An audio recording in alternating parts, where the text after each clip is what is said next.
Hey, Mum, come have a look in here. I got a surprise for you. What you got?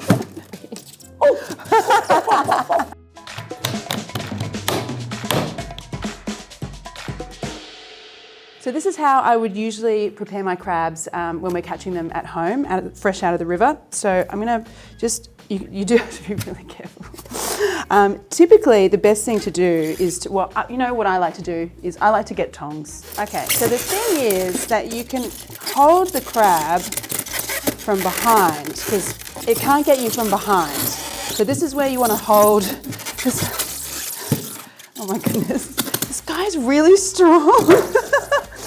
So if you hold the crab from behind like this, he can't come back and swing you even if he's, got these claws loose. So that's kind of the way you want to do it. Now I like to put mine in the freezer first. Okay. Okay, so these guys go into the freezer. I don't want to freeze the meat so much. Look, I'm going to give it like 20 minutes and we'll come back and see.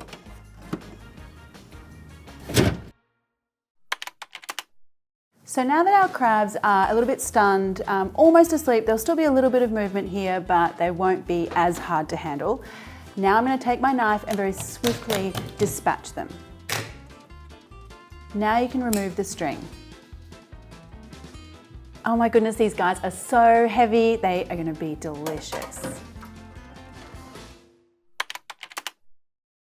So now we can clean the crabs. So you want to start by pulling off that little flap on the underside of the crab and then pulling the hard top shell off.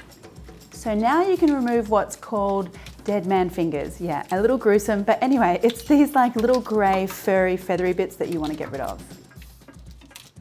Now split the body in half, and this is where you want to give everything a really good clean because mud crabs live in mud. So clean out all of that gunky grey and yellow stuff in the middle and also clean the shells of the crab.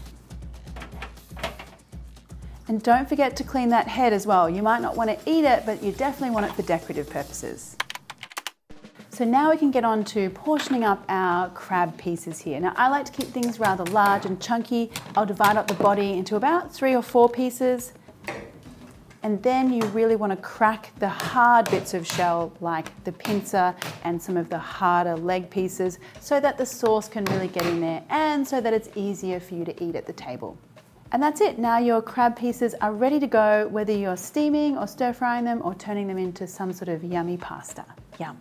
Love crab. Cheers! Cheers! Look at that! Hey guys, I'm releasing new recipes and videos every week. So if you want to know when something new and delicious is out, why not hit the subscribe button and the little bell, and that way you'll get notified every time.